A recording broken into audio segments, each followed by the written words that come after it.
like to talk about the divine feminine and the divine masculine.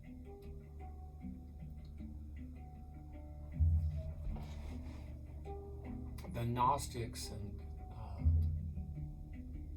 in particular Mary Magdalene, had it as her insignia, as her sort of a signature. She had one circumpunct in the middle, and I think like 9 around. And the circumpunct represents sort of all of creation. That's just the best way to think about it. It's this. What's awesome in all of this is that things are very simple. They're just complex in nature. And we're so deep in that nature, it's hard for us to put all that away and see it from a higher perspective. But if you can, think of it this way. The center dot is the divine masculine. And that is the source of all energy for creation. The divine feminine is everything to that outer ring.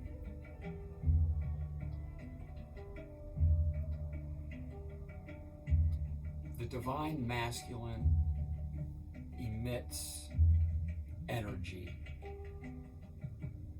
for opportunities. I guess that's the best, for the opportunities for the universe to experience itself. That's how I can describe it. It is the nuclear reactor. Divine feminine is the field that attracts that energy and pulls that energy into existence. Now, there's a lot of information about how these energy fields work, and you can certainly dig into that, but that's not the intent now. Now is to just get the overall feeling and knowing, at least an understanding that certainly everything is energy. We got that, right? We sort of know who we are, what we are, and why. And we have an idea of where we are. How do you need to take care of yourself, and another one, and a few others, whatever they are. But this divine feminine and divine masculine is very, very important for us to understand and embrace. So dig into the weeds of the electronumeric actually, because it's an interface of all kinds of things. I'll do a whole nother series on that, but just a talk just on information of what I know, and it's so little. Anyway,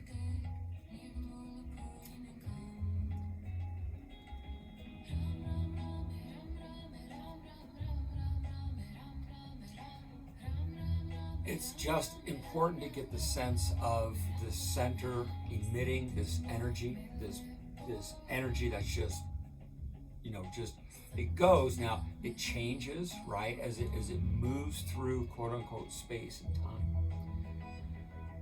If you can feel that, and if you can then think of the divine feminine as being sort of the womb, sort of get the idea of the seed and stuff, right? There's a lot of reason for lots of things, but is sort of the womb of all that potential to birth in.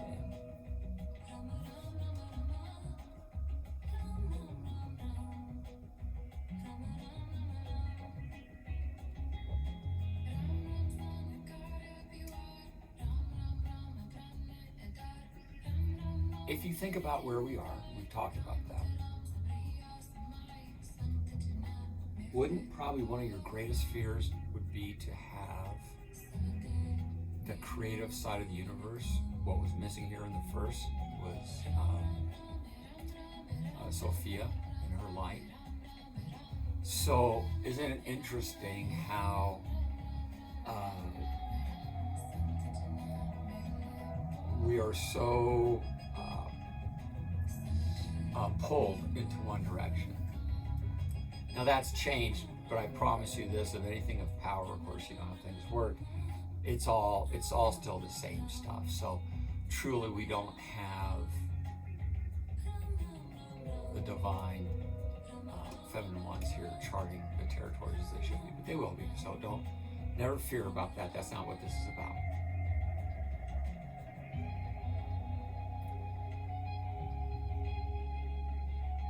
Now, if I put my thought into, what the divine masculine would be like, I'm going to go to Jesus, Esau. And just because this is not religious, this is just, he was a figure here. Don't discount that.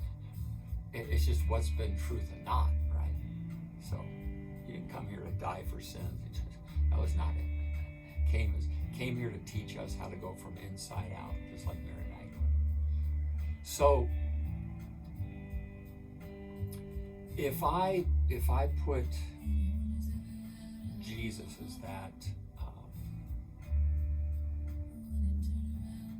that driver, I would feel strength, and I would feel energy, and I would feel powerful. Does that make sense? That's the sense when I'm with Jesus, in just meditation or thoughts or just walking wherever. It pops in and out all the time. It's a very strong energy. What's awesome about it, it's very smooth, it's very comforting, it's very assured, but it's not flowery, but it's not hard, but it's just straight facts. So I don't know how to describe it, but anyway, but at the end, it is just this energy. It's so even keeled, it's so in balance that it's at such ease, but its availability for potential is just massive. And so that's what I get with Jesus on the divine masculine. If I think of the divine feminine, it would have to be Mary Magdalene. Just because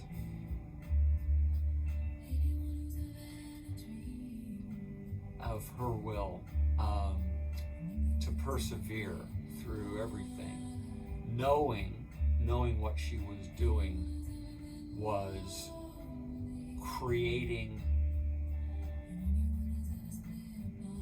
from all that was available, and there was a lot available to her, knowings and writings that really help us truly understand what this experience is all about. So, and does a wonderful job. If you haven't ever read the book or listened to The Expected One by, I think it's Kathleen McGowan, boy, oh boy, listen, that is just so eye-opening. And it's really cool. I actually have to go back now and listen to, they cut out some of her parts, and all the manuscripts they found, they took out certain pieces, which tells you something, right? But what she has in there, I now have such a better sense. I've got to go back and read it this time. And so that I can see and really understand, because I think I can understand these areas of ascension. And how she describes them, and I'll be able to put all in better context. Anyway, it's very interesting. So,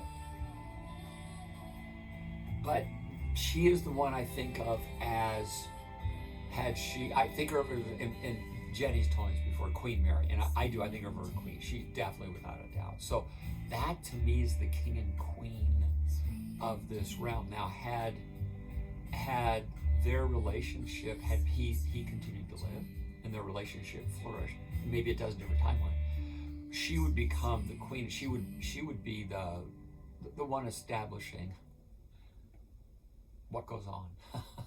It's the divine feminine's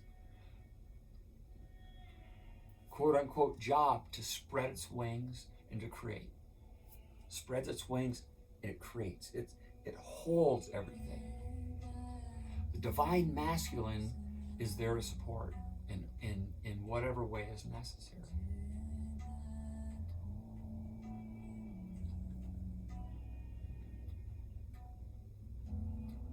Since we have in this realm where we are, we've got the opposite, right? What we have is we have the non-creative, which is truly, and I'm not saying all males aren't creative, right?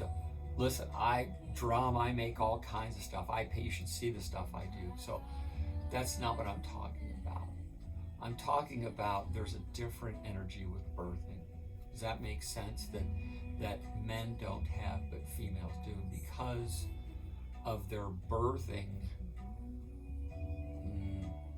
orientation. They're in much better position to write sort of the rules of the engagement as the energy comes in, because they're responsible for all of this creation, all this fabric. And that's how a female thinks, particularly in the home. It's their place, as it should be. But I will tell you that it is also the female's responsibility to sort of define the rules of engagement in a relationship. Sorry, I'm just going to state that, because if you're in a true relationship, now I'm not, and I mean by that of sets the boundaries, sets the expectations in many areas, sets the standards, and it is the masculine's role and responsibility to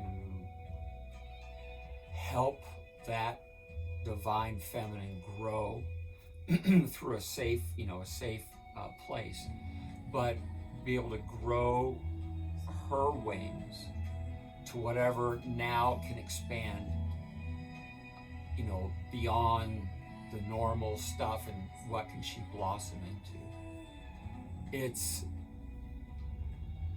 It's become really apparent to me that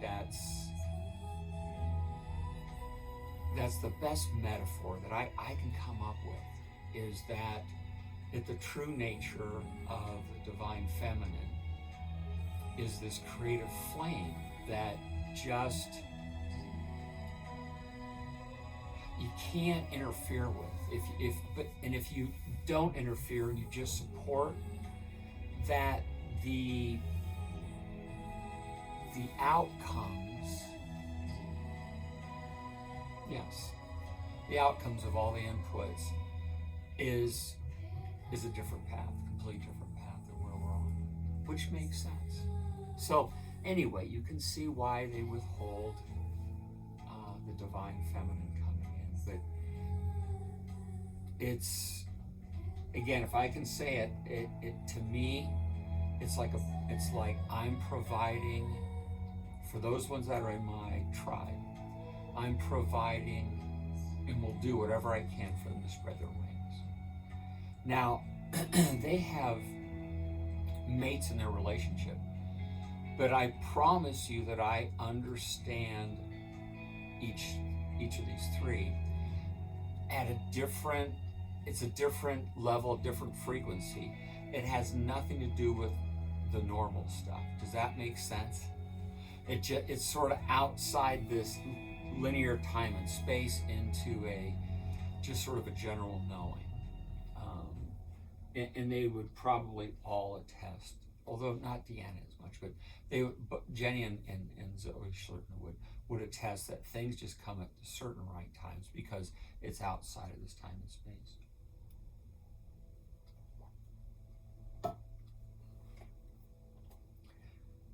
And so the divine feminine needs to spread the wings in all areas, and will. That energy will take over as the baseline. Yeah, that's the best way I can describe it. It's going to be the energetic baseline of our reality. Because again, that's the creative side. We've cut down the I guess I'm not sure how much of the divine masculine got in, but that at least that powerhouse of, force that we feel here, that'll be going away.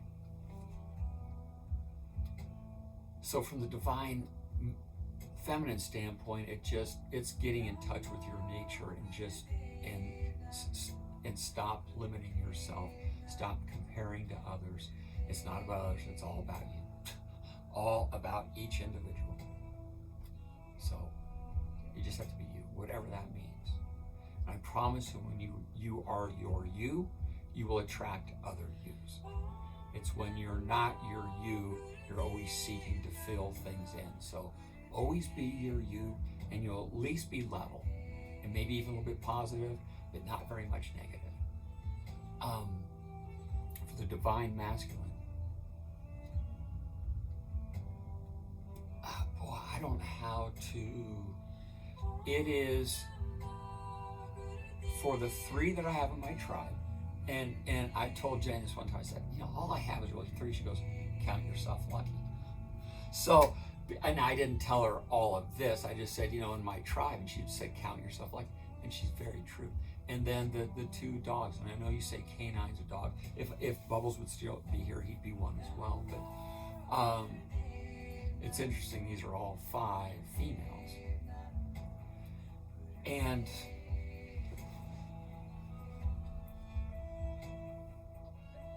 I will lay down my life without hesitation for any one of those 5.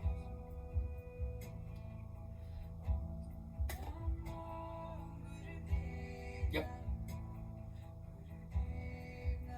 So if that tells you what I believe is, at least for me, the role and purpose of the divine masculine within me, is for me to be in that place. I'm not going to say servitude. To be in that place to make that kind of commitment to those 5. There will be more, hoping there's a lot more. But that's the group right now that I have this unwavering, magical place to be able to bring my full beingness of a divine masculine male, a representative of a divine masculine male. Not in strength. I'm not a big guy, so that has nothing to do with it. It's not. You don't have to be 6'10", 400 pounds. But I'm here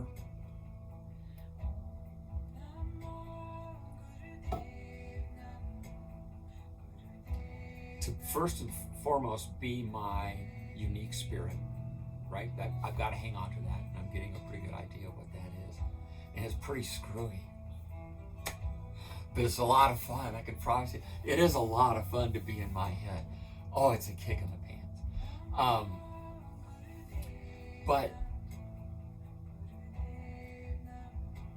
to have this knowing and sensation that you're fully committed to these 5 brings this sense of honoring my role here as a divine masculine. Then it does even get bigger because it's sort of written into my script. So it gets a little bit more evolved and involved on how this has all come about and everything that's been shared between all of us.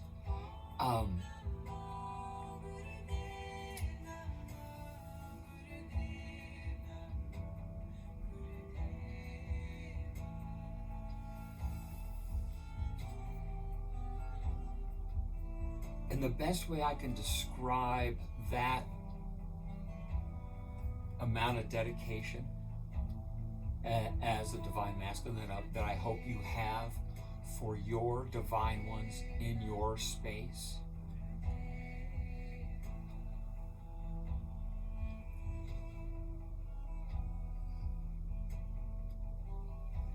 is that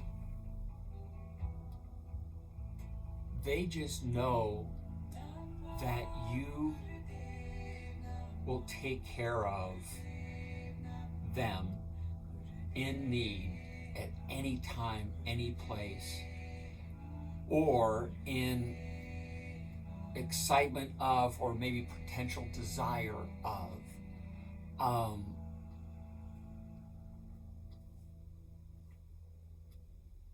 and that it to me it just it just comes to me. It just, I know, I sense. I'm also thinking about them constantly, but it means they know that I have their back no matter what it is. I think that's the best way to describe it, that this is not about there's no limitations. They just know that I understand and know them and know where we're at and where we are, where we're at, period, I guess, in this reality.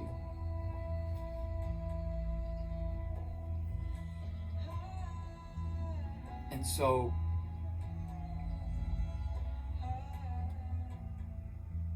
it is our nature to be in service to the divine feminine.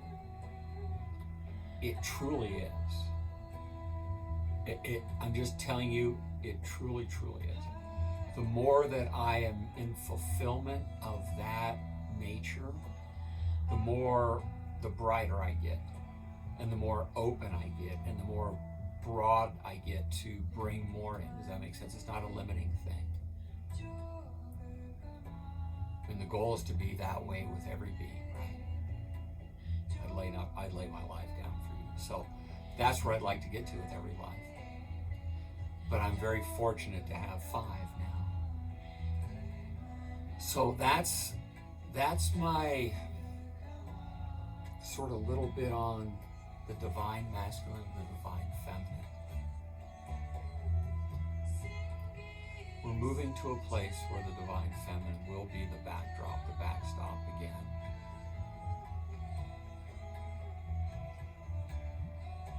And that's when we'll start creating. It's just taking us a while to get